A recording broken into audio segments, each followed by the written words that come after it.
Hujambo na karibu katika makala maalumu ya yaliyojiri NTC juma hili, kipindi ambacho kinakuletea habari na uchambuzi wa matukio mbalimbali. Mimi ni Joseph Emmanuel na hii ni Hope Media NTC.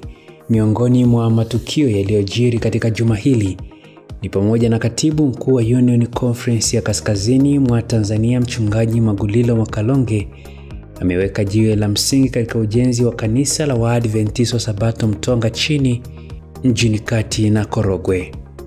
Na washiriki wa kanisa la Waadventista wa Sabato wamehimizwa kufanya ibada nyumbani.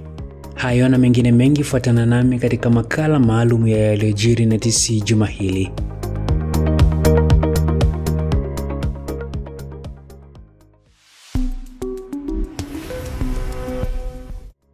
Na sasa nikupitishe katika taarifa nilizokuandalia juma hili.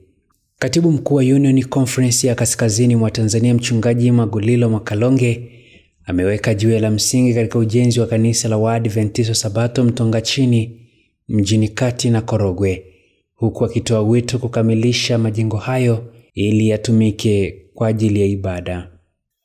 Mchungaji Magulilo Makalonge akiwa kwenye ziara ya kikazi wilayani Korogwe amesema ibada ya kuweka jiwe la msingi katika ujenzi wa kanisa ni kuruhusu Mungu afanikishe ujenzi huo kupitia kwa washiriki wa kanisa hilo. Wengine hujenga katika mchanga wa ulimwengu, wengine katika mawimbi ya anasa, wengine huenda hujenga katika matumaini ya fedha, utajiri, mivuto ya watu. Lakini sisi tunajenga juu ya mwamba ambaye ni Yesu Kristo mwenyewe. Kwa hivyo ibada hii fupi ya leo ni ya kumuomba Yesu Kristo akubali kuwa msingi wa jengo hili. Amen. Yeye ndiye awe jiwe kuu la pembeni. Kwa hivyo huduma hii yote kama tunavyoifanya ni ombi tunalolitoa kwa Mungu wa mbinguni, kwamba tunakuomba wewe ndiwe uwe msingi wa nyumba hii na wewe ndiwe uwe jiwe kuu la pembeni. Akiweka jiwe la msingi katika jengo la kanisa la Waadventista wa Sabato mjini Kati wilayani Korogwe litakalo gharimu shilingi milioni 600 hadi kukamilika kwake, ametoa wito kwa washiriki kukamilisha ujenzi huo ifikapo Disemba 2025. Sisi tumepanga kwamba kwa mipango yetu Disemba basi angalau tuwe tumewezeka, na hayo mengine basi angalau tuwe tumefanya. Ila mimi naomba mniruhusu nimuombe Mungu liishe mwaka huu. Amen. Si niombi, kwani uombi lina ugomvi? Si tunaomba, akikubali akubali, akituambia vinginevyo basi tutasema mapenzi yako yatimizwe. Lakini kama ni kwa ombi tu na tunachotaka ni milioni 600, ako sinika tofali kadogo ka Tanzanite pale Merelani, hata sio kakubwa kwa saizi hiyo, ni kawaida tu, anaweza akafanya, na nchi na vyote vijazavyo ni mali yake. Mchungaji Makalonge amekuwa na ziara ya kikazi katika Conference ya Kaskazini Mashariki mwa Tanzania, ambapo ametembelea shule za Kiadventista ikiwemo shule ya sekondari Suji, Parane na shule ya msingi Samehili na Giti, ambapo alizindua zoezi la upandaji miti kwenye shule hizo. Wakati akizungumza na wanafunzi wa shule hizo, ametoa wito kwa wanafunzi hao kutunza miti, huku akitahadharisha kuepuka ukataji wa miti. Moja ya adhabu ambazo Mungu atazitoa kwa wanadamu ni adhabu ya kuiharibu dunia. Kuiharibu dunia kwa kukata miti, kwa kuharibu mazingira, kuzuia mito isitiririke.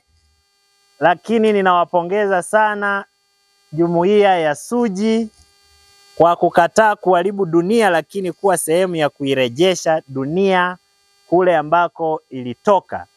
Katika ziara hiyo iliyoanza tarehe 27 na kukamilika tarehe 31 Machi 2025, Mchungaji Makalonge alifanya semina ya wajumbe wa baraza la kanisa katika mtaa wa Suji, Ndungu na Korogwe, iliyowakutanisha wajumbe kutoka maeneo ya Handeni, Kilindi, Kabuku na Hale, pamoja na kuhitimisha semina hiyo jijini Tanga na kuwakutanisha wajumbe kutoka makanisa ya Makorora, Pongwe, Kana, Mabawa na Kange.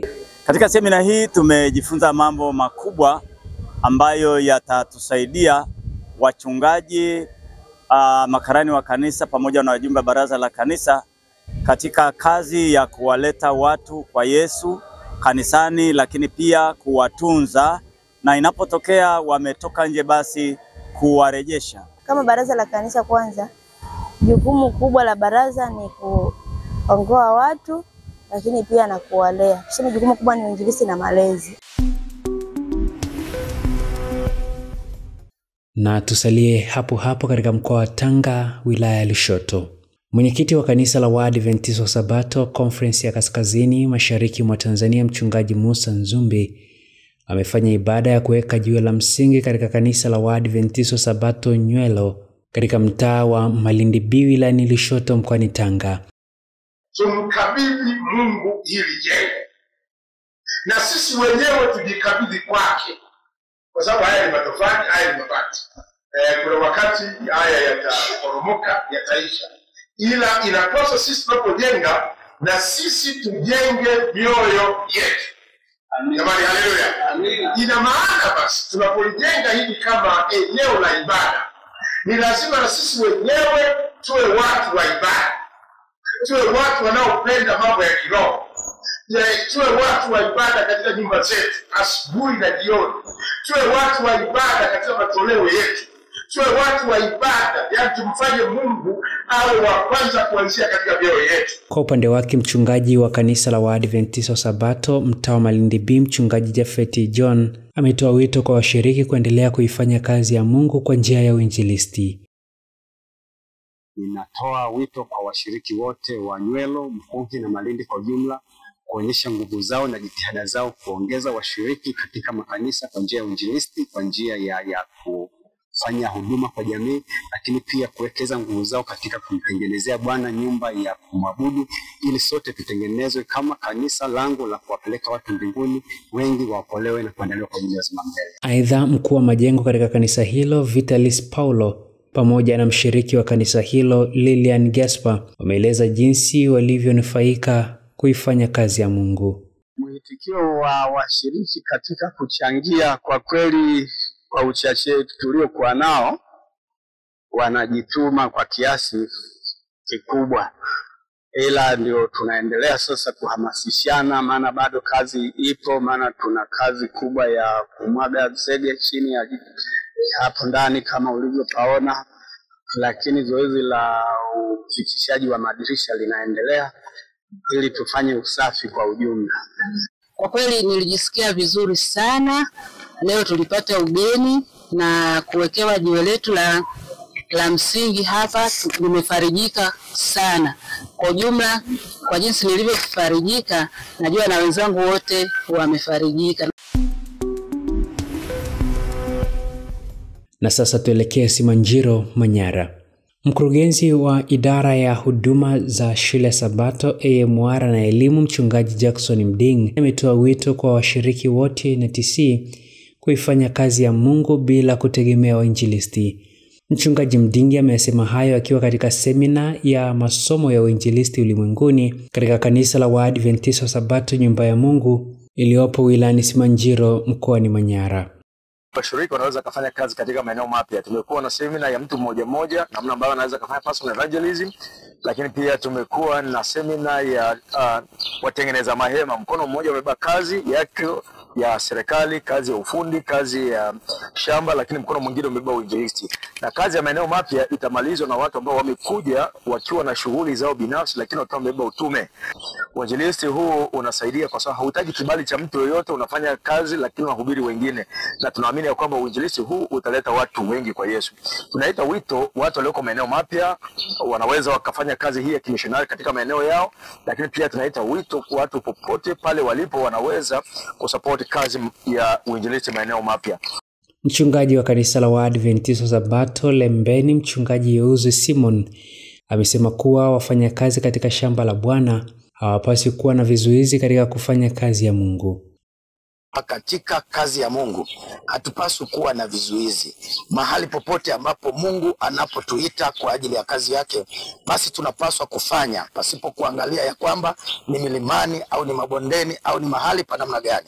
Sisi tufanye kwa sababu Bwana ndiye anayetamani ya kwamba tuitimize kazi yake kwa utukufu wa jina lake. Mmoja ya washiriki wa Lemkuna, kundi la kanisa la Waadventista wa Sabato Nyumba ya Mungu, Binamkundani Kundiwe, Abraham pamoja na William Oswald wameeleza jinsi wanavyoifanya kazi ya Mungu na jinsi walivyonufaika na semina hiyo. Wasabato, lakini tulianzisha kundi letu la Wasabato mpaka leo tunaendelea nalo. Tumezunguka masaini huko, tumepata washiriki zaidi ya 15. Tunashiriki nao kanisani. Yaani huko hatuna wainjilisti, ila tunaenda wenyewe sisi kwa sisi, tunatembea kuingia huko masaini nyumba kwa nyumba kueneza injili ya Mungu. Na tumeanza jengo letu ambalo tunataka ndio liwe kanisa. Msingi tumeshamaliza, tunaendelea tu kulijaza kule kwenye makorongo ambako alikuwepo, lakini tunashirikiana kwa michango midogo midogo. Tumekumbushwa namna ambavyo tunapaswa sasa kuwafikia wenzetu, tuwe nao katika safari ya kwenda mbinguni, maana itakuwa ni furaha kukutana nao katika makao ya milele. Tumepewa mbinu nyingi na kutokata tamaa, namna ambavyo Mungu anawahitaji mtu mmoja mmoja aingie katika hekalu lake akimtukuza Mungu. Na sasa tuelekee kule Tanga, ambapo katibu mkuu wa Union Conference ya Kaskazini mwa Tanzania Mchungaji Magulilo Mwakalonge amelipongeza kanisa la Waadventista wa Sabato Kana kwa kutekeleza njozi ya ujenzi wa shule ya sekondari Ngomeni itakayogharimu zaidi ya shilingi dola za Kimarekani milioni 3 hadi kukamilika kwake. Mchungaji Mwakalonge ametoa pongezi hizo alipotembelea mradi wa ujenzi wa shule ya sekondari Ngomeni inayomilikiwa na kanisa la Waadventista wa Sabato Kana, huku akitoa wito kwa makanisa ya Kiadventista kuwa na njozi ya kuanzisha shule za msingi na sekondari ili kutoa elimu na malezi bora. Kumbukeni kwamba kwa kuanzisha shule mnaihubiri injili ya milele kwa namna iliyo bora huenda kuliko njia zingine. Kwa sababu ukiwa na mwanafunzi kwa miaka 7, kwa miaka 4, kwa miaka kadhaa uko pamoja naye na mna machaplain wazuri na program za kiroho, mnaendesha kwa hekima nyingi zinazofanya mpate kibali machoni pa wazazi na jamii. Kazi ya elimu na kazi ya ukombozi ni kitu kimoja. Elimu inapotolewa, elimu ya kweli, inamwandaa huyo ambaye anaipitia hiyo elimu kukombolewa na Bwana. Kwa hivyo msijisikie mnapoteza muda, msijisikie mnapoteza fedha. Ukweli ni kwamba ingelifaa kila kanisa liwe na shule, kila kanisa. Hata hivyo, Mchungaji Mwakalonge amezindua zoezi la upandaji miti katika mradi huo, ambapo amesisitiza kuepuka ukataji wa miti iliyopo kwenye eneo hilo, huku akitoa wito kuongeza eneo jingine kwa ajili ya kusaidia upatikanaji wa eneo kubwa zaidi la kufanyia shughuli mbalimbali katika shule hiyo. Nawaomba kwa neema ya Mungu, chonde wale wanaohusika na kujenga wahesabu kuwa ni dhambi kubwa kukata mti wowote unnecessary. Yani kama kuna uwezo wa kuiepuka hii, hata iliyopo ambayo tayari ipo hii, kujitahidi kuiepuka kabisa. Tukifaulu kuongeza eneo hili angalau minimum, hata tukiwa na 100 angalau kwa kuanzia, tunaweza tukasema basi tunaweza wakabanana humo ndani angalau 100. Maana tunaongea habari ya shule, nyumba za wafanyakazi, na huenda sio shule moja tu. Watakapofurahia huduma zenu kama walivyowasukuma kule kusema tunataka sekondari, wakimaliza wataleta hoja hizo kwamba jamani, sasa sekondari mumewafundisha vizuri, hamwezi kuanzisha kachuo. Awali akitoa taarifa ya mradi huo, mkuu wa mradi wa shule ya sekondari Ngomeni, Frederick Sospita, amesema inatarajiwa ifikapo mwaka 2026 shule hiyo ianze kupokea wanafunzi wa sekondari na shule hiyo inatarajiwa kuwa ni shule itakayotoa elimu ya sekondari na mchepuo wa ufundi, kilimo na ufugaji. Hii shule tunahitaji kuifanya kwamba iwe ni shule ambayo wanafunzi watakuwa wanalipa ada nafuu. Watalipaje ada nafuu? Zile shughuli za kilimo, ufundi na ufugaji zitakuwa ndio sehemu ya ada yao. Lakini mradi mzima utagharimu dola za Kimarekani milioni 3 kulingana na BOQ. Mchungaji wa kanisa la Waadventista wa Sabato mtaa wa Kana, mchungaji Andrea Johnny, ameahidi kuhakikisha mazingira ya eneo hilo yanatunzwa, ikiwemo utunzaji wa miti iliyopo na itakayopandwa ili kutunza mazingira ya eneo hilo. Sasa hivi katika ulimwengu wa leo ni mazingira, uharibifu wa mazingira umesumbua sana katika dunia yetu. Kiasi ambacho tunapaswa sasa kuwa wadau wazuri wa kuyatunza mazingira badala ya kuharibu nini jamani? Mazingira. Tunatazamia Januari 2026 sekondari kuweza kuanza hapa katika kituo cha Ngomeni. Andaa mtoto wako, lakini pia tunatamani wadau wanapenda kuchangia kutunga mkono kazi hii ishe mapema. Katika ziara hiyo ya kikazi ya katibu mkuu wa Union Conference ya kaskazini mwa Tanzania imehitimishwa mkoani Tanga, ambapo amepata nafasi ya kutembelea shule ya msingi Kana Central na kuzungumza na watumishi wa shule hiyo. Sasa tuhitimishe makala hii ya yaliyojiri NTC huko Malindi mkoani Tanga. Washiriki wa kanisa la Waadventista Sabato wamehimizwa kufanya ibada nyumbani. Akizungumza na washiriki wa kanisa la Waadventista Sabato Mkonki, mtaa wa Malindi B, wilayani Lushoto mkoani Tanga, mkurugenzi wa huduma za kichungaji na familia NTC mchungaji Leopold Mao amesema kila nyumba ya Kiadventista inapaswa kuwa na ibada nyumbani ili kujenga kanisa linalomtegemea Mungu. La kwanza ambalo lipo katika idara ya familia ni kusisitiza mambo ya kiroho, na ndio maana wale viongozi wa idara ya familia wanapaswa kuangalia ya kwamba familia zinaendesha ibada za asubuhi na jioni, na ibada hizi zina mvuto wake, kwa sababu tunatamani kuhakikisha ya kwamba hawa vijana wanaokuwa katika familia zetu wanaandaliwa pia kwa ajili ya kanisa la kesho. Lakini sio hivyo tu, mahusiano yetu na Yesu ni ya kila siku, na ndio maana tunasisitiza idara ya huduma za familia ziweze kutoa msisitizo mkubwa kwa ibada zile za nyumbani, lakini kujifunza lesoni, Biblia. Haya ni mafunzo ambayo lazima idara hii iyafanye katika level ya nyumbani. Unajua, kukutana siku ya Sabato na kujifunza neno la Mungu haitoshi, lazima ibada zianzie kule nyumbani. Idara ya Kana familia pia inasisitiza namna ya kuwezesha familia kuwa na semina mbalimbali zile zinazosaidia familia kuishi kwa upendo, kwa furaha, lakini kufahamu majukumu ya kila mwanafamilia. Mtoto anajua majukumu yake, baba na majukumu yake, lakini pia na mama na majukumu yake. Kwa upande wake, mchungaji wa kanisa la Waadventista Sabato mtaa wa Malindi, mchungaji Niarera Niarera, amezungumza umuhimu wa kuzingatia malezi ya watoto, ikiwa ni pamoja na kuhudhuria ibada ya katikati ya juma, lakini pia na kuhudhuria katika ibada za maombi, sala ya siku ya 4 kwa siku ya Jumatano, lakini kuanza Sabato, na kuhudhuria katika ibada siku ya Sabato, lakini pia ni pamoja na semina mbalimbali na maombi masaa ya Sabato mchana.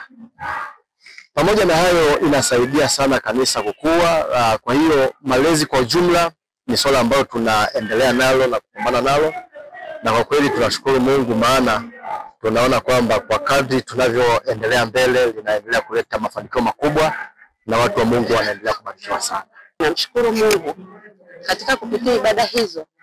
Namshukuru Mungu, nani ninamuomba kwa dhati kwamba katika kupitia ibada hizo watoto wangu wawe mfano wa kuigwa, mfano bora wa kuigwa na watu wengine, na kupitia changamoto nyingi. Namshukuru Mungu kwa sababu wengi watapolewa kupitia familia yangu na mimi.